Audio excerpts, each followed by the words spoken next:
హోరాహోరీ అంటే గొడవ అని చెప్పేసి అనిపిస్తుంది నాకైతే. హోరాహోరీ మీన్స్ చోట ఫైటా కబడ్డీ. హోరాహోరీ అంటే బాగా స్ట్రేంజ్గా. హోరాహోరీ అంటే కొంచెం థ్రిల్లింగ్. హోరాహోరీ అంటే చాలా ఉంటాయి, ఒకటి కాదు.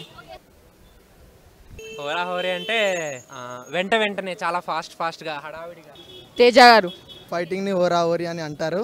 అంతే చేయడం మాకు తెలియదండి. హోరాహోరీ అంటే ఫైటింగ్. హోరాహోరీ సినిమా మూవీనా హోరాహోరీ? హోరాహోరీ అంటే రచ్చ రచ్చ. ఏం చెప్పాలి? తెలీదండి, మీరే చెప్పండి. హుషారు అనిపిస్తుంది. హోరాహోరీ అంటే మామూలుగా రసపట్టాలి అనమాట. ఎంజాయ్మెంట్. డిషం ఫుల్ ఎంటర్టైన్మెంట్. తేజ సినిమా అని తెలుసు, అప్కమింగ్ మూవీ. హోరాహోరీ అంటే సంథింగ్. Ready to fight. అర్థమవుతుంది. చిన్న ఏజ్ అంటే కాలేజ్లో ఉన్నప్పుడు గోడలు దూకి ఎంజాయ్ చేసేవాళ్ళం. कॉलेज में तो होता रहता है, जैसे कॉलेज में कोई वॉशरूम को लेके లైఫ్ స్పీడ్నెస్ హోరాహోరీ. Going to be happy. నేను ఒకసారి ఒక అబ్బాయిని కొట్టా. తేజ గారు అంటే లవ్ స్టోరీలు చాలా సినిమాలు చాలా బాగుంటాయి. ఆయన చెప్పడం నిజమే, అన్ని అలాంటి స్టోరీలు వస్తున్నాయి, తింపి తీస్తున్నారు. ప్రతి సినిమాని అలాగే తింపుతున్నారు. ప్రతి సినిమాలో అదే స్టోరీ అదే ఉంటుంది, దాంట్లో ఏముంటలేదు. కాబట్టి ఇక ఈయన ఎలా తీస్తారో చూడాలి ఇక మనం. No opinion. తేజ మూవీలో మామూలుగా లవ్ వైలెన్స్ ఉంటుంది, అదే ఉండొచ్చు. అలానే అనుకోవట్లేదండి, movie to movie డిఫరెంటే.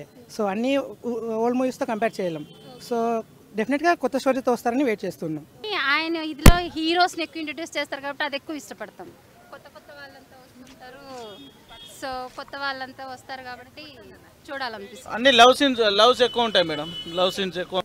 Next same నువ్వు నేను లాగా ఏదైనా మంచిగా ఇంకా కొత్తగా ఏమైనా ఎక్స్పెక్ట్. చేంజ్ అంటే రొటీన్గా తీయకుండా ఏదైనా రొటీన్కి భిన్నంగా ఎలాగంటే చేంజ్, ఏదైనా వ్యూ చూసినప్పుడు కొంచెం చేంజ్ రావాలి. ఎలాగంటే కంప్లీట్గా తీస్తే ఇలా తీయాలి, ఇలా ఉండాలి అని యూత్లో కొంచెం డిఫరెంట్గా ఒక కొత్త థాట్ రావాలి. హోరాహోరీ అంటే జయం సినిమా తర్వాత తేజ గారు అంటే చాలా హిట్ అనమాట. అదేవిధంగా దానికి తగ్గట్టుగానే హోరాహోరీ అంటే టైటిల్ కూడా సూపర్ ఉంది, కాబట్టి దానికి తగ్గట్టుగానే మూవీ కూడా ఉంటుందని ఎక్స్పెక్ట్ చేస్తున్నాం. ఏం లేదు, ట్రెండ్కి అనుకూలంగా తీస్తే ఎప్పుడైనా నడుస్తుంది. తేజ మూవీస్ అంటే లవ్ అనేది కాకుండా ఇంకా చాలా ఇంట్రెస్టింగ్ ఉంటాయి, కొంచెం డిఫరెంట్గా తీస్తారు ఆయన. చాలా బాగుంది అనుకుంటున్నాం. ఎక్కువ లవ్ అండ్ సెంటిమెంట్స్ డిఫరెంట్గా చేయాలని కోరుకుంటున్నాం, చేస్తే కంపల్సరీ చూస్తాం. స్టోరీ ఒకేలా ఉండదు, డిఫరెంట్గా ఉండాలి. మనం ఊహించేదల్లా ఉండాలి. మనం ఊహించే ఉన్నట్లు నూనెలో చూసాం మనం, అదంతా ఎట్లా నడుస్తుంది. అట్లా ఉందంటే అరే ఇంతకుముందు చూసేసినా మనకు తెలియకుండా వస్తూ ఉంటే అప్పుడు మనకు ఇంట్రెస్ట్ పెరిగిపోతుంది. చేంజ్ కంపల్సరీ ఉంటుంది మేడం. ఏ విధంగా చేంజ్ ఉంటుంది అంటే అన్ని సినిమా ఒకేలా తీశారు కదా మేడం, ఈ సినిమా కొంచెం వెరైటీగా ఉంటుంది అనుకుంటున్నాను. కొంచెం ఎప్పుడు చూసినా క్లాస్ అది చూస్తుంటాడు, ఒకసారి బెటర్గా మాస్టర్ చేస్తే బాగుంటుందని. ఇక లవ్ స్టోరీ స్టాండర్డ్ ఉంటుంది, మంచిగా ఉంటుంది కదా. జయం అయితే బాగానే ఉంది, ఇది ఎలా ఉంటుందో చూడాలి. దాన్ని డిఫరెంట్గా 1990s ఏమైనా తీసుకొస్తారేమో మళ్ళీ. ఆ చేంజెస్ ఏమైనా తీసుకోవచ్చు కదా, అది అందరూ మర్చిపోయారు కదా. చెప్పాలంటే నిజంగా తెలుగు సినిమాల్లో ఇంకా ఒక లవ్, ఇంకోటి ఏంటంటే ఇంకా అది రెండు ఊర్లు ఆ కాన్సెప్ట్ తీసేసి తీస్తూ ఉంటారు అని చెప్పింది. I will agree with this statement. Sadaf, Nitin వీళ్ళందరూ ఇంట్రడ్యూస్ అయింది తేజ గారితోనే. మూవీలో అనేది చాలా రియలిస్టిక్గా న్యాచురల్గా ఉంటాయండి. చేంజ్ అంటే అది నేను అనుకోవట్లేదు, కానీ ఆయన చేసే విధంగా చేస్తేనే చూడగలుగుతాము.